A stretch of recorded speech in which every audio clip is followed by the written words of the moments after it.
और जैसा कि हमारे स्कूल में हमेशा से 90% से ज़्यादा बच्चे हर साल स्पोर्ट करते हैं, तो इनका सीधा सीधा श्रेय हमारे गुरुजनों को, हमारे अभिभावक एवं हमारे सहपाठियों को जाता है।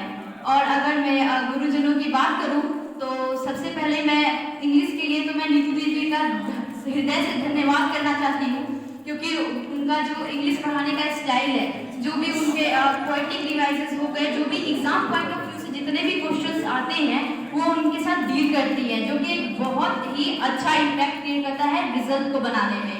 फिर वही मैं अगर एसएसटी की बात करूं तो पर्सनली मैं राखी दीदी जी का बहुत बहुत धन्यवाद करना चाहती हूँ, क्योंकि जब तक मैं 8th में थी देन मैं एसएसटी को उतने अच्छे से पढ़ती नहीं थी, तो राखी दीदी जी का बहुत बड़ा रोल रहा है मेरे को इंटरेस्ट डेवलप करने में हिस्ट्री में। वहीं मैं पॉलिटिकल साइंस के लिए विपिन आचार्य जी एवं इकोनॉमिक्स एंड ज्योग्राफी के लिए राजेश सर जी का भी हृदय से धन्यवाद करना चाहती हूँ। फिर मैं बात करती हूँ मैथ्स की, तो उनके लिए बेबी सोमदेव जी का भी बहुत बहुत धन्यवाद और जनक आचार्य जी का भी, क्योंकि जब हम लोग ऑनलाइन क्लासेस को अटेंड करते थे तो नेटवर्क इश्यूज आते थे, और उन जनक आचार्य जी का जो इंटेंशन रहता था कि जो भी बच्चे ऑनलाइन क्लासेस को अटेंड नहीं कर पा रहे हैं ड्यू टू जो भी रीजन हो गया, तो उनके लिए वो YouTube पे वीडियोस डालते थे, एक्स्ट्रा एफर्ट करते थे और हमें बहुत ज़्यादा ही पढ़ाने के लिए बहुत ही ज़्यादा कहे तो उन्होंने बहुत ज़्यादा पढ़ाई हम लोगों को करवाया है। और अगर मैं साइंस की बात करूँ तो उनके लिए नवनीत आचार्य जी, श्वेता दीदी जी और विवेक मिश्रा आचार्य जी भी बहुत अच्छे फैकल्टीज हैं। और मैं संस्कृत की बात करूँ तो मैं दिल से बहुत बहुत धन्यवाद सीमा दीदी जी का करना चाहती हूँ, क्योंकि उनका पढ़ाने का जो स्टाइल है मुझे बहुत ही ज़्यादा पसंद है। वो जो श्लोक पढ़ाती है, उनका जो श्लोक का अर्थ है वो इतना रिलेटेबल लगता है कि आपको लाइफ में प्रैक्टिकली आपको लगेगा कि हाँ वो चीज़ हो रहा है। और जो सीमा दीदी जी ने पढ़ाने के साथ साथ उनका सबसे अच्छा चीज़ है कि वो तो सिलेबस कंप्लीट करवाते हैं और रिवीजन भी करवाते हैं, because revision is very important during preparation.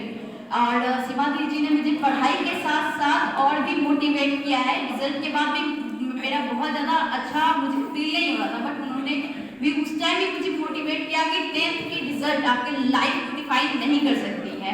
तो ऑलवेज और भी जितने भी टीचर्स हैं उनका बहुत बड़ा रोल रहा है। और मैं आईटी की भी बात कर लूँ कि आईटी जो न्यू सब्जेक्ट है इंफॉर्मेशन टेक्नोलॉजी, उनमें विवेक आचार्य जी का भी बहुत बड़ा रोल रहा है मुझे इंटरेस्ट डेवलप करने के लिए, क्योंकि किसी भी सब्जेक्ट में सब्जेक्ट टीचर्स का रोल होता है उसमें इंटरेस्ट डेवलप करने के लिए, उसमें जो स्किल्स आते हैं तो उनमें बहुत सारे ऐसे ऐसे चैप्टर्स हैं जो आपको रियल लेसन दे सकते हैं, जैसे इंटरप्रेन्योर स्किल्स हो गया, बहुत सारे स्किल्स हो गए, उससे आपके मन में आएगा कि मैं भी एक इंटरप्रेन्योर बनूं, और भी बहुत सारे चीज़।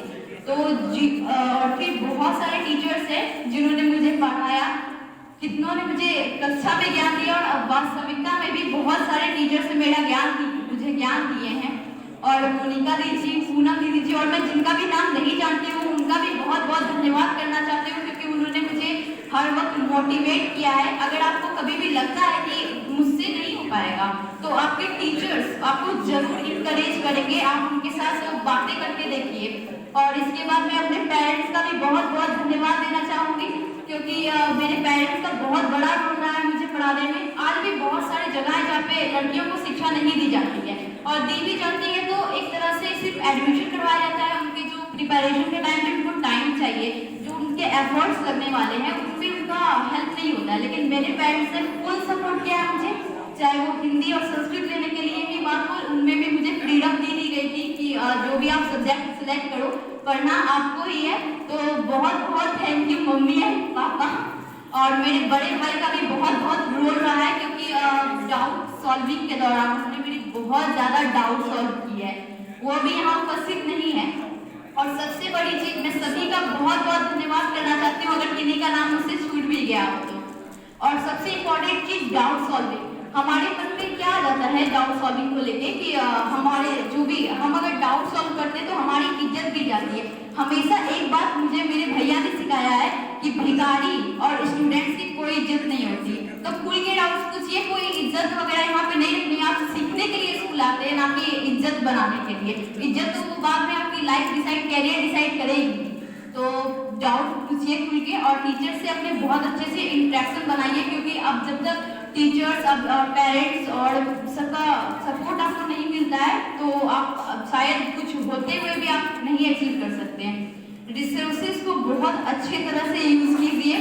और बहुत टाइम होता है क्या हम लोग किसी भी टॉपिक्स पे ओवर थिंकिंग करने लगते हैं। जैसे हम लोग कुछ भी पढ़ाई करते हैं तो हमारा तो वो सब्जेक्ट अच्छा नहीं है, तो देन हम लोग ओवर थिंकिंग करने लगते हैं कि हमारा वो सब्जेक्ट अच्छा नहीं है, देन हम लोग उस सब्जेक्ट में तो जाएंगे ही, तो नहीं उसमें अच्छे नंबर ला पाएंगे। तो ओवर थिंकिंग मत कीजिए। और कितने लोग ओवर कॉन्फिडेंट भी हो जाते हैं कि हमने सोच लिया है ऐसा ऐसा प्लान करना है और फिर उसको एग्जीक्यूट नहीं करते। तो उनके लिए सोचने से कहाँ मिलता है तमन्नाओं का शहर, कि सोचने से कहाँ मिलता है तमन्नाओं का शहर, चलना भी जरूरी है मंजिल पाने के लिए।